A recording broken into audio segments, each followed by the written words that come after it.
Hey everybody, what's happening? We are getting ready for the live show. Basically waiting for Farah from Ladies Touch to come on, and we're going to talk about staging. So for those of you just joining us, thank you very much. This is our second episode that we're going to be talking about. Hey Paolo, what's going on? Welcome. So yeah, we're going to be talking about staging and how important it is to stage your house as a real estate agent, but also how to make your pictures better. For photographers that are out there, having staged houses is the best. So I'm really looking forward to having Farah on the show. Joey, welcome. And that being said, guys, I do want to mention that this show has been sponsored by two people, and they are, the first one I will pull up here, give me a second. The first one is these guys here, Lending Nest. They were gracious enough to sponsor the show, so thank you very much, the Lending Nest, and also Top Tier Moving and Storage. Go check them out, guys. Go follow them, and they will be able to help you out. So let's get back to this. Hey, Mike, what's going on? Welcome, welcome. Hey, Knight. So, you guys excited? I'm excited because I have a lot to talk about when it comes to staging houses. So, we're going to wait for Farah to come on. She's going to join us. And in the meantime, if you guys have any questions, feel free to go ahead and ask. There she is. Hello. Hi, Matt. Sorry about the technical difficulty off the top. It's okay. No problem. Welcome. Welcome. How are you? Good. How are you? I'm awesome. Thank you for joining us. Thank you for having me. I appreciate it. Oh, no, you're kidding. It's my pleasure. For those of you that don't know, this is actually, I think, the first time. We've met briefly before, but just kind of in passing, but we never actually really met. You do all the work before I come in, and after you're done, you leave and I come in, and we always miss each other. So we're like two ships. We're always just like sailing by. Yeah. But I feel like I know Jasmine, your wife, very well. She's a dear friend of mine. So good. Yes, she talks about you all the time. So glad we were able to finally get up. Best stager in the house. Look at that. Presta's on here. Woohoo! All right, guys. So, Farah, tell us a little bit about what you do, your business, and where they can find you. So I'm a staging and interior design company, and similar to you, Matt, what we do more than anything is we're marketers. We help real estate agents put out the best product possible. So what we typically do is we would recommend suggestions for the home to showcase the home to its greatest potential before hitting the market. And a lot of the times, after a home is staged and photographed by Stallone Media, it usually sells quicker and for more money than the competition. Yes, so definitely. That's what we do.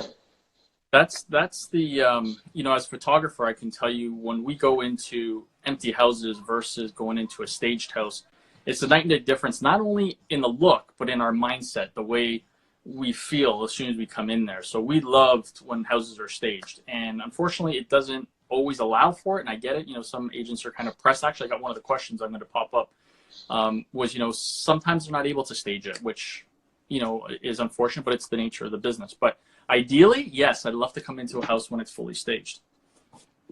I think you're right on the button there, Matt, because it's also an emotional connection that you're creating with the buyer. Because when you purchase a home, it's an emotional buy. So instinctively, when you walk into a home, you either right away feel like it's a home, or you're turned off either by paint colors or the smell of sometimes cigarette smoke or cooking that could put something totally off. And that might deter someone from putting an offer in or actually enjoying other features of the home. So when you bring in a professional stager, it really eliminates those distractions and allows the buyer to really focus on the main key points of the home. 100%. Yeah, I can't agree with you more. I think paint color is usually the first biggest thing. I know you must struggle sometimes when you're bringing in certain furniture based on what the paint scheme is like. And, I know some agents, and we've worked with some of them, they'll go right to it and just paint whatever they need to make sure it kind of, feels right. Or neutralizing the space. Now, most of our staging furniture is beige, grays, whites. So it typically can go, it's meant to last a long time and work with different decor, but Yeah. most people want to walk into a home that's neutralized, and that seems to be on trend in terms of interior design too. The light grays, and people that have painted, say, 10 or 15 years ago, they're in that color palette of beige and yellow. And unfortunately, you do have to adjust to the interior design themes of today. So painting is an absolute must. It's probably one of the most inexpensive upgrades you can do to a home. So sometimes I'll go into a home and I'll say, if you only have a certain budget to market this home for sale, spend it in the paint. And that Yes. alone should bring it up to par with neutralizing the space. Yeah, I totally agree with you. Now, I just noticed that you expanded. You're growing your business, which is awesome. You got a new location, and Yeah. how much furniture do you have? Because I saw your warehouse and it is full. Yeah, it's pretty big, and we have a few homes that are fully staged right now too. I would say that we have enough furniture to furnish a full house, probably between 20 to 30 homes right now. Awesome, that's Yeah, great. And if they're moving yeah. faster, then that means you have more turnaround, so you can actually get more houses in there. Correct. And I think it's really important to have partnerships like yourself. You have a huge following on Instagram, Matt. And it's really, in this business, quality and people just recommending people, that's how we've been able to grow. So I can't thank our Yeah. client base enough for that. Yes. But yeah, it's been great. And most people may not know this, but I actually have a background in broadcasting. Yes, I So do know that. I I do mean, know that. I was a local meteorologist in Toronto, and my whole Yeah. background is broadcasting. So, but I had a passion for design. So I was juggling both careers for a long time. And then I finally just said, I'm going to focus on my staging and design business. And I haven't looked back. I'm so glad That's an to, awesome move to, to you have did, made that because decision. for a lot of you that are listening right now, I was in the same boat Farah was, and that was I was trying to do a part-time job and also do photography at the same time. But in order for you to really succeed, you need to put 100% into it, and that's the only way you're going to really grow. And just like you, as soon as I did that and I went full force, that's when we were able to grow a lot faster. But So also, that's the key I message. love it. Yeah. Exactly. You gotta do what you love, and you just gotta be fearless. And then you'll end up with, how many followers do you have now? Well, you know what? Honestly, it doesn't even matter about it's more about the engagement. Like, I do these things not to make money. I do these things because I love to engage and I love what I do and I love working with people and bringing them on and sharing, especially with my clients. I love being able to put them on Instagram, and if any little bit helps, I'm happy. If you can get some work out of this, I'm happy. In the end, we all kind of have to grow together, and that's what I'm looking to do. Perfect. And I have to, yeah. No, I was just reading one of the questions. Same goes for real estate full time. Yes. Yeah. Sorry, go ahead. Andrew, yes. You know what? I feel the exact same way. Even when it comes to staging and why I made the decision to go full time, there was such a rewarding feeling that came with clients who were just, first of all, thrilled that we were able to transform their space, but then having it sell faster and for more money than the competition, like that The feeling enjoyment. of, yeah. And then working with the realtor and being part of their team, Yeah. that to me, that relationship building is probably the most rewarding part about this whole thing.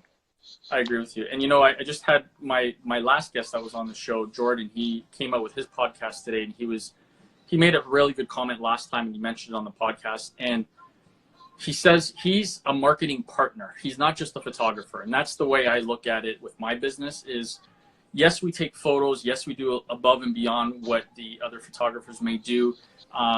But we are also here to help you grow as a realtor and get your product out there and noticed, because ultimately, if you're successful, that means I'm going to get repeat business.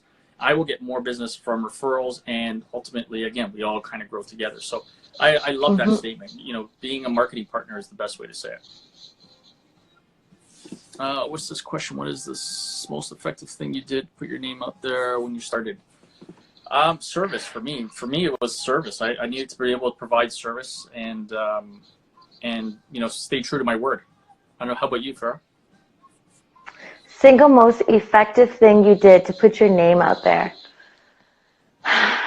I think it's just I'm very I'm a go-getter, and because I have a broadcasting background, it's Hmm. very easy for me to present in front of people. So I would go into brokerages and I would present, and I know that's how I met your wife, Jasmine, who was Yeah. doing the same thing. Yeah. And I sat down with her quite a bit, and she was kind of like a mentor coach and telling me, this is what you need to do. And I listened to her. I'm also active on Instagram, and I think with each project, just getting it out there, interacting with people, whether it's direct messaging or just calling people on the phone. Yeah. That's how I think we grew and Yeah. got the name out there. Yeah, And then always that's the repeat way I business would is do it. always the best. Repeat and referrals. Yeah. Um, Unfortunately, in this industry, you're not always going to, let's say, get along. You're going to have some discrepancies, or you're going to have some um, different beliefs on how to market and how to kind of build a relationship, and that's fine. That's the nature of the beast.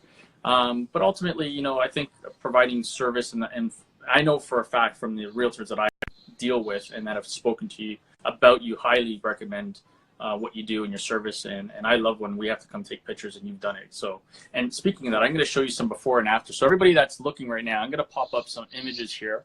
Farah, you're going to see, and you're going to know which are because you just did them. So give me a second here. We'll start with this one. Remember that one there was a recent one that we just did in King City for Mark Salerno. So that is the before, guys. This is a picture that Farah took with her phone. She just always does that before and afters, which is awesome. And then this is the after.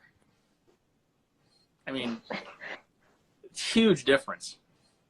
Mm-hmm. So what I love about, okay, I'm going to show you this again because I love looking at before and afters. As soon as you look at this, you're going to look at, even from a photography marketing standpoint, I always say that what I need to do is get people to stop swiping. I want them to look and like, oh, wow, look at that. And that picture, even if I took it with my camera, is not going to get them to stop swiping. Okay. But when we present it with that, I mean, that's just a night and day difference. How long did this one take? Thank you.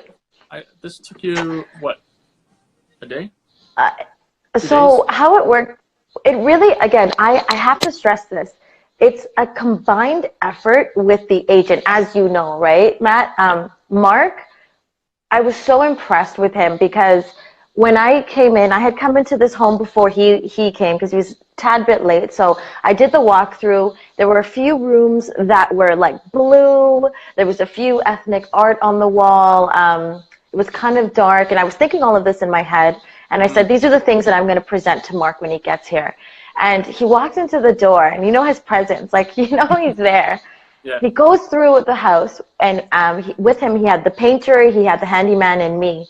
And he didn't even consult with me. He knew instinctively, we need to add pot lighting, we need to Yeah. paint these rooms, we need to, so he already had that design eye.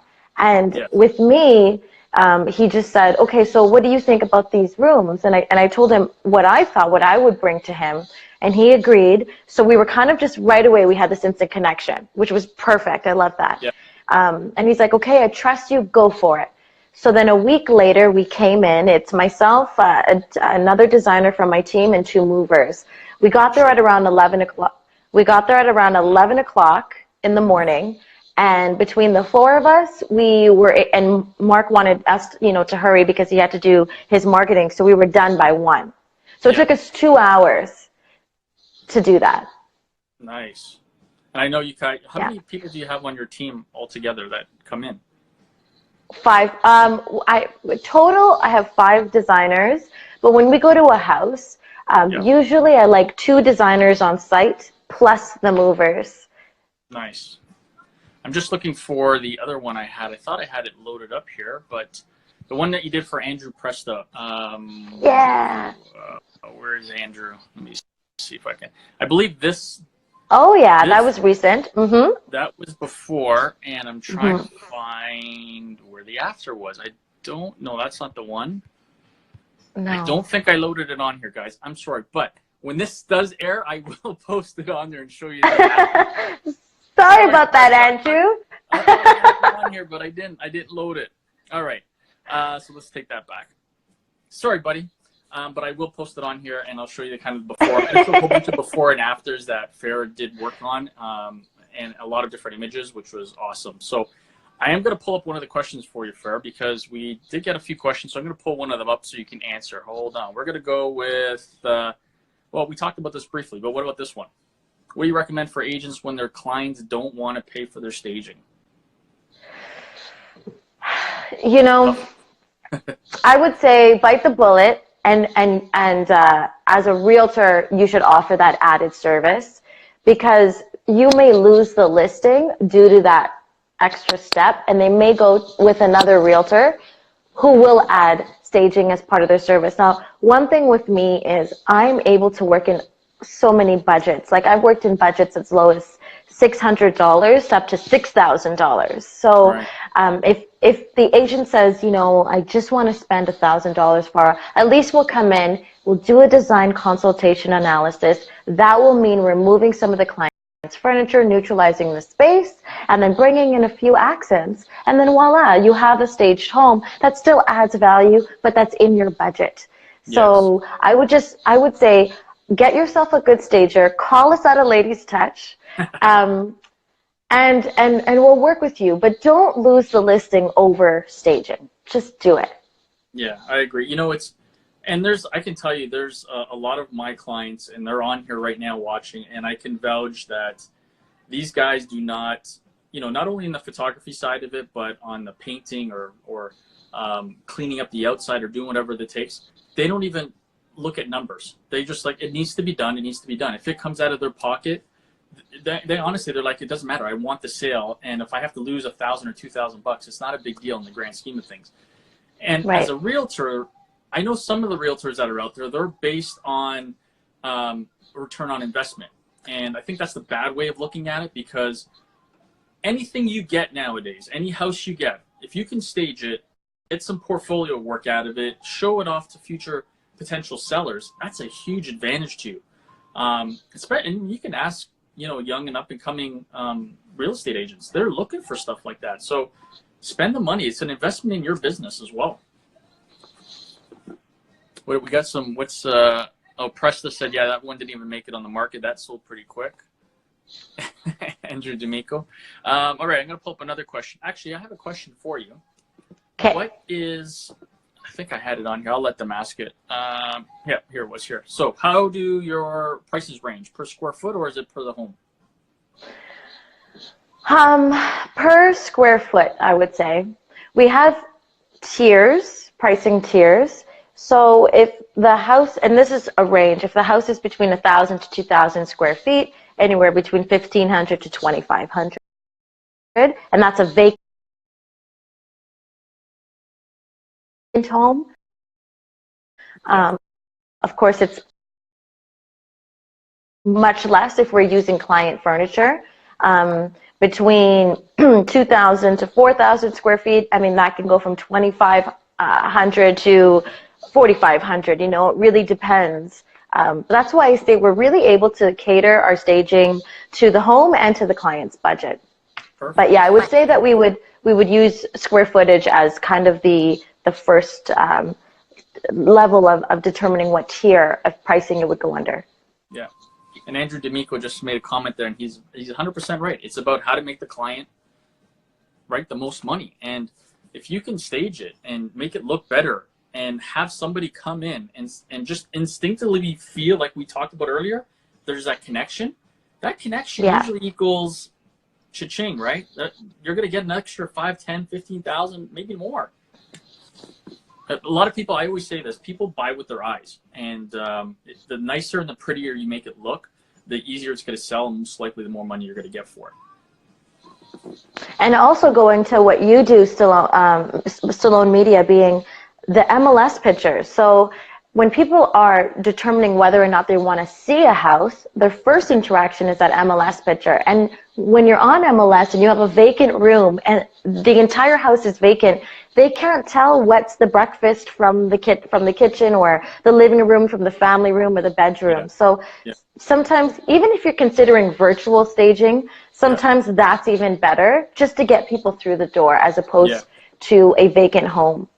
Yeah, and then we do offer that service because, again, if it can't get staged, and sometimes it's a timely issue, right? There's just not enough time for it to get done. It needs to really get rushed and put on the market. Maybe the stagers, they're busy and they don't have the schedule for it. So at least that's the next best option, is to virtually stage it, for sure.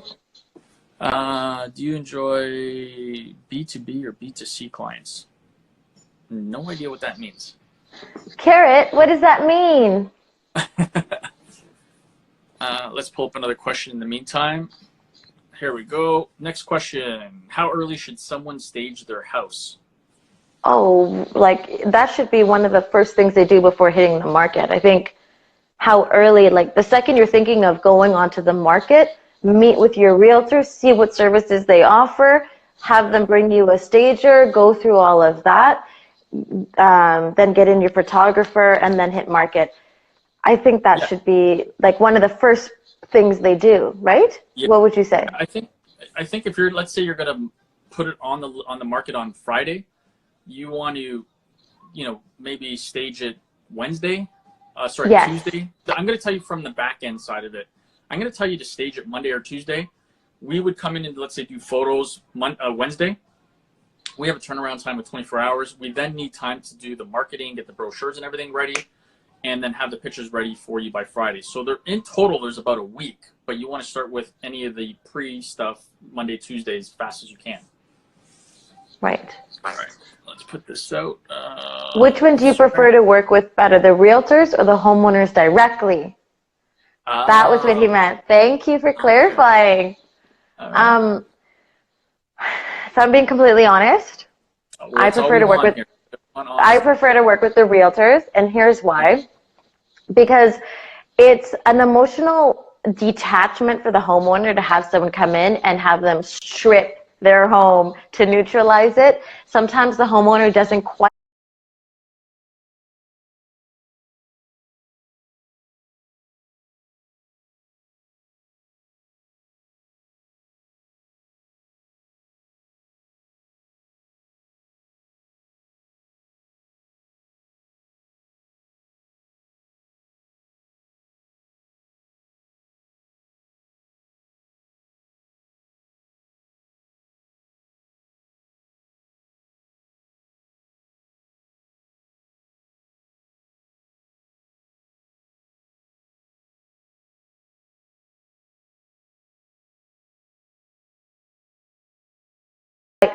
understand it, where the realtor and I work as a team to help ease their frustration or whatever feelings they may be going through, angst about the whole thing.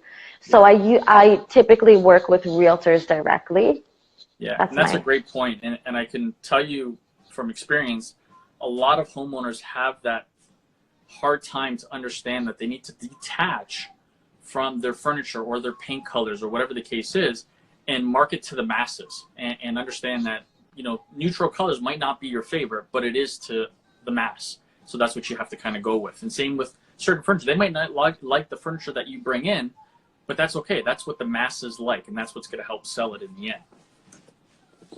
That's never happened before, but usually, no, I'm lucky where, again, all the pieces are so well-rounded that it works in so many places. And a lot of the times homeowners they're happy because they say that I've taught them like a few design tricks that they may take to their new home. Yeah, for sure. And you probably get some work after, right? When they buy the house, they're like, can you come and design my house? Can you come and do some work? Which is why we are also an interior design company as well. Everyone that works on my team has their interior design certificate or degree, so we always offer that as well. Nice. All right, let's go to one more question here, and then we'll look at the comments. I think this one's a tough one to answer, but I'm just going to put my headset on here. But you can go ahead and answer that one. What is the average increase in sale price by using stagers? I personally do not have my own stats on this. I should start doing that. I know that 93% of the homes that we staged last year sold within 2 weeks of hitting the market. And in terms of the percentage of pricing, I don't have those stats, but I know that the Real Estate Staging Association, if you Google RESA, they have stats that are Canada-wide, nationwide, citywide on average sale price comparisons from a staged to an unstaged home. So if you are looking to get an answer to that, go to RESA. They will have those stats. Awesome. What's Andrew saying here? The majority of buyers see the property online first. Yeah, definitely. And that's what we said. If we can get them to see the property and give you a call right away, definitely. Presley gave you an answer, anywhere from 2 to 5%. Andrew. Andrew's. He knows it. He's like an encyclopedia. That guy. Honestly, he's just so good. Yes. Yes. Oh, I am honored and proud that he's one of my clients. Let's go through some of these questions here. What does this say? What do you recommend to the sellers? Furniture, don't want to use your design, put it in the garage or off-site storage? Yeah, so a lot of the times we'll come into a client's home and they'll have their furniture there. And I'll say, okay, well, this needs to get moved. That needs to be taken out. And they'll look at me and say, where do you expect me to put it? And I'll say, well, is the basement finished? If it's not, we can store it neatly in a corner there, or you can use your garage. But I highly recommend investing in off-site storage and just moving everything out of the home. Yeah, I agree. This is actually a real good question that, what rooms do you prefer to stage, or the ones that are most important? I mean, for me, you can tell me what you think. My response is always the main living spaces that you use a lot. So living room, a family room, kitchen, master bedroom, and a dining room or living room if it has it. But you don't need to stage the other bedrooms. That's just my personal belief. But the master bedroom, which, obviously the home buyers are buying it, so that would be a good one to do. And then the other rooms, like I mentioned. How about you? Yeah, the main floor for sure. So if there's a den, the dining, the living, the family, the breakfast, the kitchen, all the bathrooms on the main floor, and then upstairs the master and the master bath. Yeah, definitely. Typically. The only reason why we would suggest staging some of the other bedrooms, if the bedroom is awkwardly shaped or it's small and it appears that you can't fit a bed or nightstands, or sometimes I go into a home and the homeowner will say, well, look, maybe we should just make this a nursery because it's small. And I said, no, we should absolutely turn this into a queen size bedroom, because you don't want your buyer to think that the bedrooms are too small. Yeah, so that's very smart, that's when we would stage the other rooms. Yeah, no, that's a great point. Awesome. Do you stage rooms? One of the questions, do you ever sell the furniture with the staging in it? That has happened. It Really? has happened. Yes. Okay. It's just my goal is to help sell the home, and keeping that objective in mind, and that being the same objective for the sellers and the real estate agent. If it helps to sell the home, like the buyers want the furniture and they want to put it into the deal. Yeah. We've absolutely said, this is the value of the furniture. It's used, so we come down a bit. Yeah. And we'll negotiate a price where if it sells the house, fine, take it. Done. That's all awesome. for it. Yeah, well, that's awesome. Andrew, bring it up, Sarah. All right, guys. Do you guys have any questions? Go ahead and keep coming up with some questions here for Farah. And I have a question for you. If my clients would like to try out your services, what do they need to do? Give me a ring. You can call me. I prefer phone conversations. Oh, you're old school still. Okay. I'm old school. Call me. Let's talk, because there's so many small things that involve teamwork that you need in staging. I need to know your budget. I need to know what kind of clients you're working with. You know, there's just so many small details that you just can't always get via email. So call me directly to the company line and or email me. And I'm sure all of that info is on my Instagram page at ladiestouch.ca. So, awesome. Yeah. And I'm going to add the link. I've already added it, but we'll add it again here. Okay. Now, in terms of how do you find when you stage a house and then after it's sold, what kind of time frame usually is it that you keep it in there or you take it out? I know the longer it's in there, the more the agent would have to pay. So is it something that you do right away? You take it out as soon as kind of the deal's firmly sold? Yeah, so once it's firm, we typically go in within the week to take everything out. But if for whatever reason the house is not sold and they need to go into a second month of rental, that's usually at a discounted price. Right. Yeah. Yeah, from the original month. But staging is not the answer to sell a home. It comes down to marketing, it comes down to price, and staging. So it all ties in.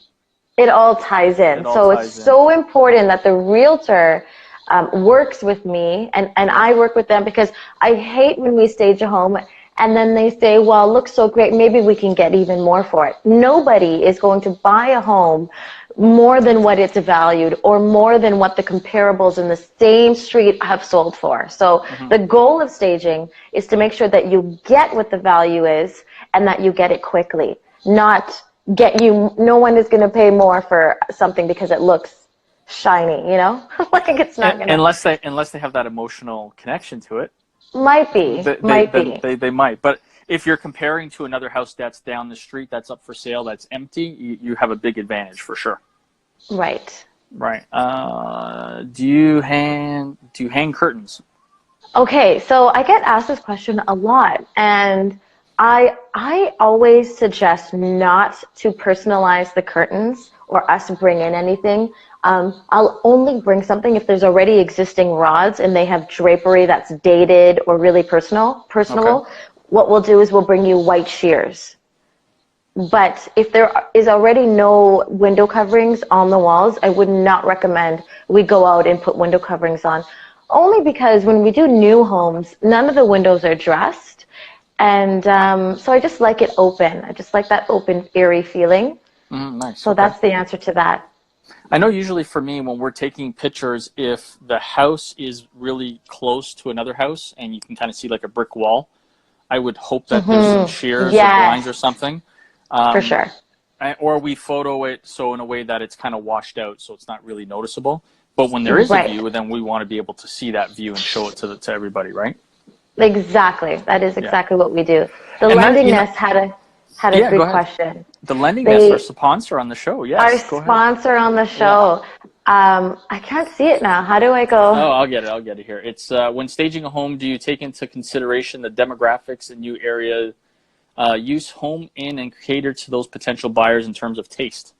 1,000%. That is a great question. And the reason that is such a great question is because if we're staging a home that's valued at $600,000 or less, we're not going to bring in high-end furniture that would not sort of jive with the demographic that's going to be living in this neighborhood. We got to cater something that's very realistic to the price range of the home. Right. So at A Lady's Touch, we have furniture that's, catered to $2 million houses and furniture that's catered to townhomes or condos that are $500,000. And it's very important that when you're designing for the value of the home and the demographic, that you cater the furniture to the value of the home. Otherwise, there will not be that connection that we're trying to establish. That's a great point.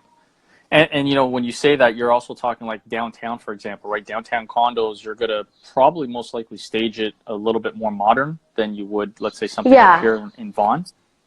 Absolutely. To cater to that younger youth. Exactly. Or if it's, if the condo's located right at, Bathurst and King or Spadina and King, that's the entertainment district, we're going to put art up of icons like Marilyn Monroe or something cool and funky and hip, because we know that the person that's likely going to buy this is going to party, is likely single or a couple. And yeah. Okay, so I have a question. You just actually, you made me think of something, because I've had this discussion with realtors, and I've had this discussion with other people, and they say, you know, when you're doing photography for a condo, and for you, when you're doing staging for a condo, it should be cheaper than it would be for a house. And my answer is actually no, it's not, because it takes us the same amount of time to set up. It actually takes us more time to photo a condo than it does a house, because of the logistics of it, right? The parking, getting up the elevator, getting up to whatever floor it is. Then you have to go do the amenities. I personally would rather shoot a house. The only thing I love about shooting condos is if it has a nice like city view.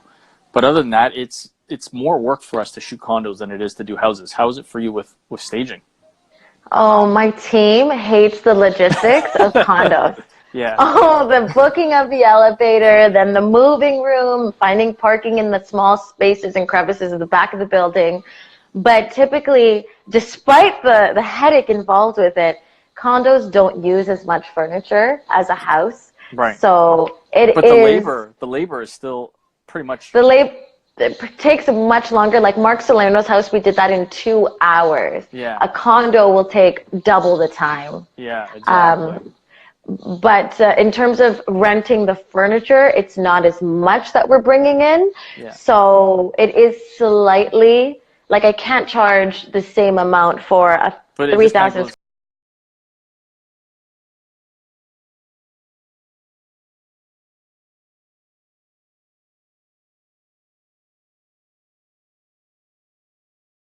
house. It just kind of goes back to the labor side of it. That's what I was saying from a photography standpoint. We might be taking less pictures, let's say because it's a 700-800 square foot condo, but we still have to go shoot the amenities, and we still have to go outside and shoot the outside. So like we're packing up the gear, walking around, shooting.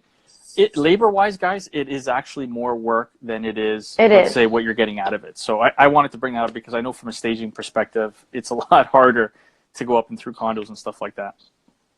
Oh yeah, lots of work involved. That was going to be my question. You got a question here. Are you mentoring? I'm always up to help and answer questions. Like you can contact me directly on Instagram or give me a call. I was helped in my business when I first started. Yeah. There were some stagers that were reluctant to give me some information. Then there were some stagers that were super helpful, and those stagers that were super helpful are extremely successful today. Yeah. There is enough business to go around for everyone. I'm a strong believer in that. Yeah. And I believe in the staging business. Like I have a design eye that may be separate from someone else's, but the one thing that I would recommend to anyone that's starting any business or a staging business is really be fearless. Like there's going to be decisions where you're going to need to spend $50,000 on furniture. Do it. Like don't have regrets. Yeah. Because it was tough. It was really, I had to, opening the warehouse, getting the vehicles, hiring employees, being a mom and spending that time away from my daughter. It was so hard, and it still is today to juggle it. But I can honestly say that even if I've worked a 10-hour straight shift of staging, I come home and I'm like, wow, I had a great day. Yeah, and I cannot say that in broadcasting. Like when I would work 10 hours covering storm coverage like today, I'd come home and I didn't feel invigorated or happy. I was gonna tease you and ask you for a weather forecast before we started the show. And I have no idea. It's so funny because when I left the industry, I really left it. I don't even pay attention to the weather anymore. Like to me, I just go out and I see what's going on. I'm like, oh, okay, well, it's just raining. We grab an umbrella. Like it's not a part of my day anymore. Well, I think you've been through enough storms that you're able to weather through it, right? Yeah. Oh, I like that. You like that one, eh? That was good. You can have that one, okay? I'm gonna use it. No problem. I won't even charge you a license for it. Do you have a signature that you incorporate in every listing, something that you set aside apart from other stagers? No, but I should think about that. I think I should leave.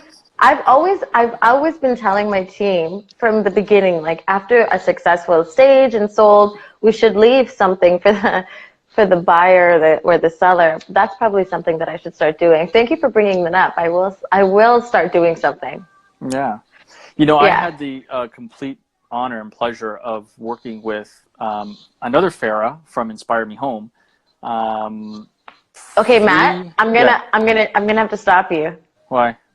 Because I don't know how she pronounces it, but Farah? it's Is it Farah? Okay, I'm sorry. Yeah. Farah. Is she Farah or is she Farah? She's Farah. Okay, see, that's why we're getting, Farah. she's Farah. Yeah. And I'm Farah. Yeah. So she. Sorry, go ahead. I went down to her house and I shot her house, and she was at that point of what kind of you and I were talking about, right? Is letting go of something to give it 100% and do what you love and your passion. And at that time, I was just shooting her house. She was just starting into the getting into that business more in full time. She's still doing something else part time, and she just has kind of the same passion as you. And she just went all for it. And it's great to see her passion and her success. I think it's one of those things when you see people succeed, it's very rewarding to be a part of it. Especially like even some of my clients, seeing them grow and double their business and triple their business and be a part of that, that's a huge honor for me. It sure is, yeah. It comes down to being persistent, comes down to really being fearless, and it comes down to hard work, long hours. I've sometimes gone to sleep at 1, woken up at 4 in the morning to do reports, and I'm sure with you in editing, you know, and then balancing that with having a daughter and a very supportive husband, like, my stylish husband that you pointed out. You got my question today. So for those of you that made us laugh. For those of you that don't know, there was a question that Farah put on her Instagram about just ask me a question, and I threw one out there and I just said, who do you style your husband, because he's always looking so stylish. So I knew that they would get a kick out of it, but I think we're delayed here a little bit, or Farah is delayed. We got a pause in the video here. So that being said, guys, I think are going to have a little bit of a pause, or Farah lost her reception here. So let's see. Do you guys see me and not Farah? Let me know. Always keep clean, burn the candles, nice. Smoke.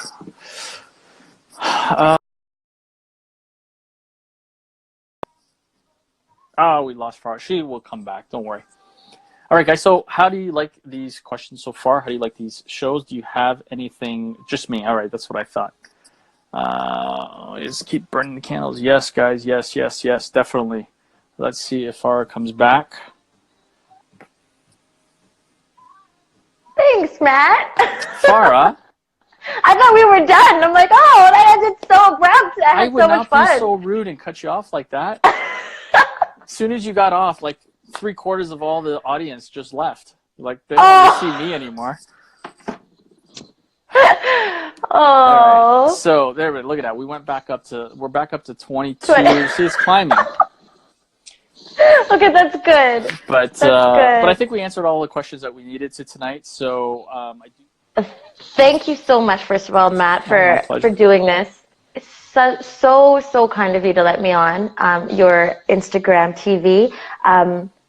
To reach me, it's just at ladiestouch.ca on Instagram, and on that account you'll have the email, the business phone number, and love to hear from any of you. If we have any more questions, just message me directly. Awesome. And for you realtors that are working with me, this doesn't apply to you, but for any new realtors, Farah would like to extend an offer to you as part of my clients. So I'll let Farah, am I saying it right now? Well, yes, you did. You did. So Matt actually came up with a great idea, which was we're going to be offering a free consultation, which is valued at $250.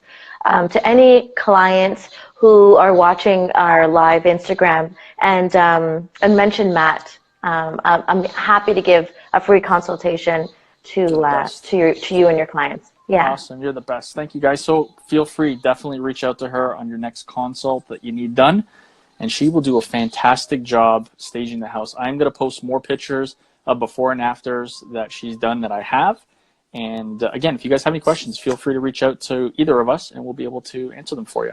Do you do Persian influence your style? What is that? Oh, do the Persians influence your style? I would say yes. I'm not everything. There's so many different influences, but I will say this about the Persian culture. I love Persian food. Have you had Persian Yes, food? Off topic? I have, yes, yes. My favorite. Yes. So some way or another, Persian influences who I am and what I eat and potentially how I design. Sorry, where are you guys located again? I know you mentioned it, but the warehouse. Where's the warehouse? The warehouse is at Keel and Finch. Keel and Finch, right. So that's your office too, right? That's the warehouse and Yes. the office where they can see your... Yes. Okay, awesome. All right, so let's call it a night. Thank you again for joining me, and I look forward to hopefully seeing you on the next stage before we pass ships again. Sounds good, Matt. Thank you All right, so much. have a good again. night. No problem. Take care. All right, guys, so thank you again very much for watching the show. I am going to call it a night. God bless everybody, and see you on the next show.